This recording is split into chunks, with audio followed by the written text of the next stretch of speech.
sebagai orang beriman, bagaimana cara kita menghadapi cobaan yang tak kunjung selesai di hidup kita? Dalam perkembangan perlindungan fisik dahulu, manusia menggunakan perisai. Sekarang menggunakan baju anti peluru. Lalu bagaimana dengan alat perlindungan rohani? Nah, ini tertulis dalam Lukas pasal 22 ayat 39-46. Yesus menuju ke Bukit Zaitun dan murid-muridnya mengikuti dia. Setibanya di sana, ia berkata kepada mereka, "Berdoalah supaya kamu jangan jatuh ke dalam pencobaan." Lalu Yesus berlutut dan berdoa. Ia mendapat kekuatan dan makin sungguh berdoa. Selesai berdoa, ia bangkit menghampiri murid-muridnya yang tidur karena duka cita.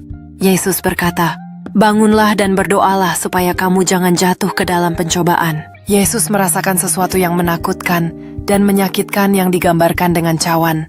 Yesus berdoa dan memohon supaya dijauhkan dari cawan itu. Dalam doa itulah Yesus mendapat kekuatan sehingga ia pun tidak memikirkan perihal cawan lagi. Berbeda dengan Yesus, murid-murid yang mengalami duka cita tidur dan tidak berdoa. Pelajaran bagi kita, berdoalah supaya kita tidak jatuh ke dalam pencobaan. Saat Yesus berdoa dengan penuh ketekunan, murid-muridnya terlelap tanpa menyadari beban yang ditanggung oleh guru mereka. Kelesuan mereka menjadi peringatan bagi kita untuk tidak mengabaikan kekuatan doa saat menghadapi cobaan.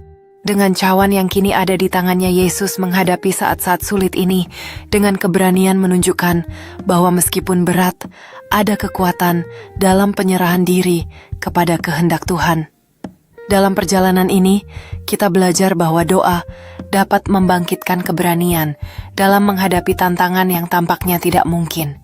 Pencobaan bukan saja berupa hal menakutkan atau menyakitkan. Bisa saja ada seseorang atau sesuatu yang berusaha menarik, memikat, dan menguasai seseorang untuk berbuat dosa.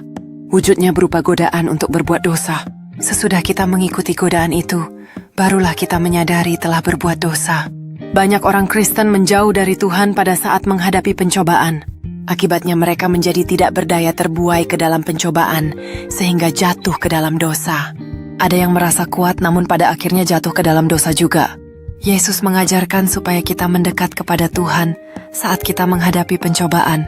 Ada janji Tuhan kita tidak akan jatuh ke dalam pencobaan jika mendekat kepadanya.